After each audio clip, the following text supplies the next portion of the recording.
Hello and welcome to some more Star Citizen with a quick news video of what we can expect this week, the first proper week of August in the 2021 year. Cloud Imperium have confirmed we're aiming to release 3.14 to the live servers this week, so warm those engines and keep an eye on Spectrum for when the new update drops. So you can probably expect the typical release post and sale of some kind, along with anything more secret and surprising that Cloud Imperium may have up their sleeves, but I'd expect that release to be Thursday or Friday this week. I do wonder what they're going to call the patch. So, like last year, Alpha 3.10, that was called Flight and Fight, which actually I think would be more appropriate for this patch, oddly. Maybe they will name this one something to do with power, power up, or power to weapons. What do you think? What do you think it's going to be called? Tuesday has a short story being published called The Payout. Sully returns to Hurston to make a simple drop, but when it goes horribly wrong, he's forced to seek help from friends he left behind long ago. And it turns out that they were the real friends that he made along the way. Also, Tuesday, we have an RSI subscriber newsletter and update. I'll check those out and see if there's anything special to them once we have them. But we might see some hints for some stuff. There is no roadmap update this week, but on Wednesday, we will have the monthly reports for Squadron 42 and for the Persistent Universe. We'll be covering those in detail. They give us a lot of information about what Cloud Imperium have been working on in the last few weeks, some of which we may not have known, and what they're focused on now. And it's one of the main ways we get Squadron 42 and AI update info. But yeah, there's a lot of stuff that we might see focused a lot more around CitizenCon, because we are in the run-up to CitizenCon. Thursday has an Inside Star Citizen this week, and it's a look behind the scenes at game production with the US vehicle team and another sprint report, with Cloud Imperium saying it must be the road to CitizenCon. And yes, it is, and I'm expecting lots of content and hints at what we might see at this year's October 9th event coming over the next few weeks. I hope this characterizes the next couple of months, in fact, in the lead up to that. Friday, there will be a Star Citizen Live. We don't have the details of that yet, but I'd expect it to be 3.14 live-centric. Maybe looking at some gameplay, new releases, the Taurus, and anything special they might have up their sleeves, as I mentioned earlier. But that's not a confirmation of, oh, I know something special's happening. There is stuff, there's things that could be happening. Maybe a new variants, maybe a 400i, something like that. That's the sort of thing that is possible. A quick state of the PTU and patch notes update as well. We had a new Star Citizen Alpha 3.14.0T PTU patch, and this goes even further to help fixing various patch issues towards that live build. There's a Arena Commander PvP pickup rework. With the changes to ship combat and ammo counts, they've reduced the rate of pickups in Arena Commander. Pickups are no longer specifically connected to kills. A player must now gain a given score to unlock a pickup, which will spawn on their next kill.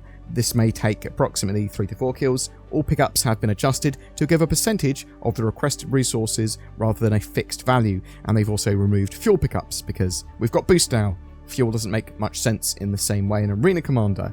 I'm interested to see if 1v1 dogfighting in Arena Commander is going to be much more of a thing for the 3.14 cycle. Is it going to be viable? Is it going to be competitive? Are people going to actually want to do it? Or is it just going to be sort of like, oh yeah, they're working towards it? We'll have to wait and see, I suppose. There's been some major bug fixes as well. Players should now be able to buy or sell commodities at admin and the TDD terminals. They fixed a server crash, and they've made back-end service optimizations. And obviously, we've been waiting on as many optimizations as possible for the server stuff and for desync and that sort of stuff. And they are working to try and get some of this as good as possible. I don't think they can possibly solve desync fully, because I do think they need a network overhaul, but I think they can get it into a state where it's not game-breaking. There are still 7 known issues listed that are being worked on by Cloud Imperium at the moment. Players being unable to select a start location. The pipe system has a distribution bug for players on larger ships. There's infinite loading screens sometimes when you do a bed logout. Mobiglass can lose functionality. Flares don't work properly. Ships do not fully repair after using station services. And fan-made localizations may not function. So this is actually something I really want to see solved. There's a lot of time and effort that people have gone into getting appropriate language support for Star Citizen that's not English, that I don't want to see lost with 3.14 being made live. Hopefully desync will be something that's not too bad in the live release too. That remains my primary concern, desync, with cargo hauling being a functional, viable gameplay loop being next. I hope that's sorted. And then the events, the 9 Tails Lockdown and Xenothreat, I want working properly. It would be a shame if this patch is broken in any major way. I'm actually significantly less concerned now about the combat changes and the ship tuning stuff, because I actually think they're pretty good. The power changes, ship combat, it is much more pushing towards their more World War II sort of Wing Commander-esque dogfighting style that they sort of wanted to try and capture here. Yes, it's not so simmy. It is much more gamified, that is true, but that's sort of what I wanted. And you might disagree, and you might want something a bit different, and feel free to voice your opinions in a civil way. I think that's fair enough, and we can certainly talk about it, open a dialogue, have a bit of a chat, but I like on paper where this is going, and I'm looking forward to the live build to see it all put together in a slightly less buggy environment. Boom! That's it for what to look forward to this week, and a little update there. But what do you think? Are you looking forward to Alpha 3.14 Live? What do you think about the new combat model and all the changes and all the flight changes and all the ship changes? Do you think we might see some new variants or loadouts for ships for 3.14's release beyond just the Taurus being added to the shop in a Taurus sale? Do you think we could see the 400i, the magical ship of legend, which might have been a false leak? Some people think it might be called the 500i when it's released. Some people think it doesn't exist at all. Are you concerned about potential bugs and problems with the live build? What are your thoughts? I'd love to hear from you in the comments below. Mummy, I'm going to play Star Citizen when I get home. Well, little Timmy, you can't because hackers stole our house. This is a story I hear only too often. It was just one day before these two were going to get NordVPN. Now they have to live on the streets. Don't let that be you. Get NordVPN in the links below.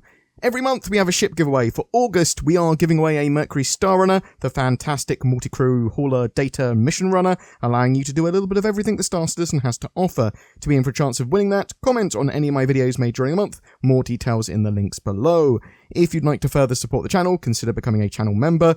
The join button down below, you'll get some exclusive videos and content each month, and it really does help us keep going. There is also the new thanks button under my videos for another way of throwing money at us. Both me and Zin appreciate all the support for the channel. Thanks for watching, and I hope to see you in the verse.